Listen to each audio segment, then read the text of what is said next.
അന്ന് കരസേനാ മേധാവി ബിപിൻ റാവത്ത് വിശേഷിപ്പിച്ചത് മോസ്റ്റ് ഫിയർലെസ് മാൻ എന്നാണ്. We are living our life to the fullest through this by dedicating ourselves for the nation. എൻ്റെ രാജ്യമാണ് എനിക്ക് പ്രധാനം. മുൻ കരസേനാ മേധാവി Bipin Rawat India's most fearless man എന്ന് വിശേഷിപ്പിച്ച പട്ടാളക്കാരൻ lieutenant colonel Rishi Rajalakshmi 2017 March 4 ത്രാലിലുണ്ടായ ഒരു വലിയ സേനാ ഓപ്പറേഷനാണ് ശ്രദ്ധേയമാകുന്നത്.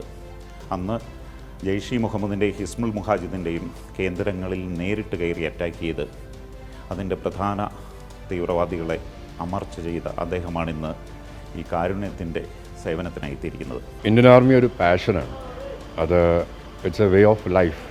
ആ ഒരു ലൈഫ് എനിക്ക് ഇഷ്ടമാണ്. So we are living our life to the fullest through this by dedicating our self for the nation. എന്നെ കടന്നൊരു വെടിയുണ്ടേ നിങ്ങളിലേക്ക് വരികയുള്ളൂ എന്നൊരു വാചകം പലപ്പോഴും പറയുന്നുണ്ട്. ഈ ആർമിയുടെ മോട്ടിവേഷണൽ വീഡിയോസിലൊക്കെ ഇങ്ങനെ ഒരു വാചകം പറയുന്നു. എന്താണ് അങ്ങനെയൊരു ചിന്തയിലേക്ക് പോകുന്നത്? അത് ഞാനെന്നല്ല, ഏതൊരു ആർമി ലീഡറും അല്ലെങ്കിൽ ഏതൊരു ആർമി ഓഫീസറും അല്ലെങ്കിൽ ഫ്രണ്ടിൽ നിന്ന് നയിക്കുന്ന ഏതൊരാളും ഇത് തന്നെയായിരിക്കും പറയുന്നത്. കാരണം അവരുടെ ലീഡർഷിപ്പിൽ they will take responsibility of their deeds. അതുകൊണ്ട് തന്നെ they will not let any of their men get hurt. അതിനുശേഷം വെടി ഏൽക്കുമ്പോൾ മറ്റുള്ളവർ രക്ഷപ്പെടുത്തി കൊണ്ടുപോകുമ്പോൾ താങ്കൾ കേൾക്കുന്ന പരിക്ക് കണ്ടിട്ട് ഡോക്ടർമാർ അന്തം വിട്ടു, അപ്പോൾ താങ്കൾ ഇങ്ങനെ തംസപ്പ് ചിഹ്നം അടിച്ചു എന്ന് പറയുന്നു. അങ്ങനെയൊക്കെ ഒരു മനക്കരുത്ത് എങ്ങനെ ഉണ്ടാകും? ഇന്ത്യൻ മിലിറ്ററി അക്കാഡമിയിൽ നിന്ന് പാസ് ഔട്ട് ആവുന്ന ഏതൊരു ഓഫീസറിനും ഉള്ളത് മാത്രമേ എനിക്കുള്ളൂ. അവിടെ നമുക്ക് തരുന്ന ട്രെയിനിങ് അത്ര ടഫാണ്. ആ ടഫ് ട്രെയിനിങ് ആണ് നമുക്ക് ശക്തി പകരുന്നത്. അന്ന് ഈ പരിക്കേറ്റതിന് ശേഷം എത്ര ശസ്ത്രക്രിയകൾക്ക് വിധേയനായി? Almost 23 surgeries. എൻ്റെ ഈ മാസ്ക് സോ മെനി ഡിസബിലിറ്റീസ് അങ്ങനെ പറയാം. സോ ഡിസബിലിറ്റീസ് അല്ല, ഒരുപാട് വൂൺസ് ഉണ്ട്. സോ ഇപ്പോൾ എന്നെ കണ്ടാൽ പെർഫെക്റ്റ്ലി ഫിറ്റ് അല്ലേ. So you must be able to cover your disabilities and project your abilities. അതെൻ്റെ ഈ മാസ്ക് നല്ലോണം ചെയ്യുന്നുണ്ട്. സാറിൻ്റെ പേരിനൊപ്പം അമ്മയുടെ പേരാണുള്ളത്. അതെ, അമ്മ is so strong. She always ഒരു കാര്യമേ പറയാറുള്ളൂ.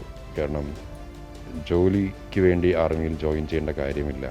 ഒരു പാഷനായിട്ട് അല്ലെങ്കിൽ രാജ്യത്തിന് വേണ്ടി ആണെങ്കിൽ മതി രാജ്യസേവനം, അതായത് ആർമി അല്ലെങ്കിൽ ഡിഫൻസ് ഫോഴ്സസ് എന്ന്. So she is a big motivation to me. ഈ പുതിയ തലമുറയോട്, ആർമിയിൽ ഒക്കെ ആഭിമുഖ്യമുള്ള പുതിയ തലമുറയോട് എന്താണ് പറയാനുള്ളത്?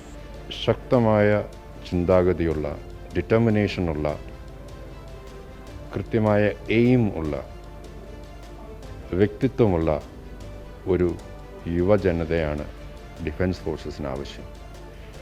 ഡിഫൻസ് ഫോഴ്സസിൽ ഡോക്ടർ മുതൽ എൻജിനീയർ വരെ everything is there. So you can join in as anything. Your religiously ആണെങ്കിൽ ഒരു religious teacher is also there. You have a profession, you know a profession, or we will teach you a profession. എങ്ങനെയാണെങ്കിലും you can join Indian arm forces to become a better human. ഇവിടെ ഈ operation നടത്തുമ്പോൾ എന്ത് തോന്നുന്നു? ഒരു ദുഃഖം അറിയിക്കുന്നുണ്ടാവില്ല. കാരണം നമ്മുടെ നാട്ടിൽ ഇങ്ങനെ ഒരു സംഭവം നടക്കുന്നു. കാരണം വലിയ മാസീവ് ഓപ്പറേഷൻസൊക്കെ കഴിഞ്ഞതിന് ശേഷം ഇപ്പോൾ 7 വർഷമായി അല്ലേ അപ്പോൾ അങ്ങോട്ടിലേക്ക് വരുമ്പോൾ അങ്ങനെ എന്ത് തോന്നുന്നു? ഇന്ത്യൻ ആർമി അല്ലെങ്കിൽ ഇന്ത്യൻ ഡിഫൻസ് ഫോഴ്സസ് നമ്മളെ ഇമോഷൻസിനെ ഓവർകം ചെയ്യാൻ ഉള്ള ഒരു കേപ്പബിലിറ്റി നമ്മളിൽ ഇൻഡ്യൂസ് ചെയ്യാറുണ്ട്. So emotions, yes, it is there, but we need to work beyond our emotions so that we are all capable of that.